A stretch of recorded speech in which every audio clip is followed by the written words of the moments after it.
I'm delighted to be able to introduce to you Archbishop Arthur Roche, who is the Bishop Emeritus of Leeds and now working here in Rome.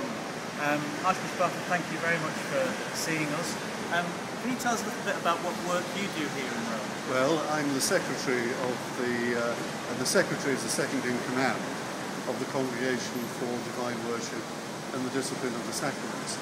In other words, we have responsibility for the liturgy in the Catholic Church. We're here today with you.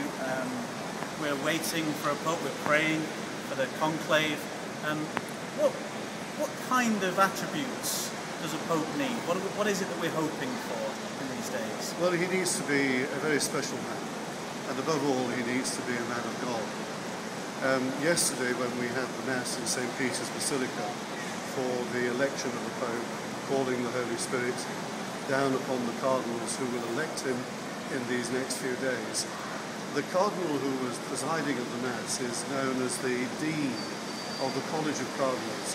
In other words, he's the most senior cardinal amongst all of the 200 cardinals that are still alive.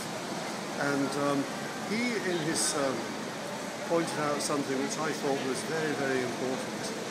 He referred to the Gospel of St. Matthew, of Jesus saying to the first Pope, to St. Peter, "Do you love me?" And then he said to Peter, "Peter, do you love me more than these others?" And he was talking about the other apostles, the first bishops of the church.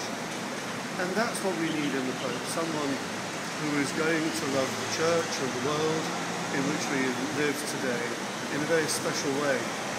And the Cardinal also pointed out that something that is of great importance for our world today is the care of those who are impoverished, the poor financially, certainly, but also those who suffer poverty through violence and through deprivation of food and water and the basic amenities of life.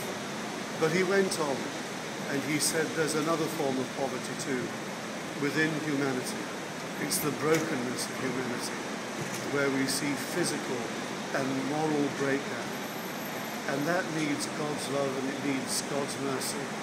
And the Pope must be the person who leads the Church in that. Thank you very much.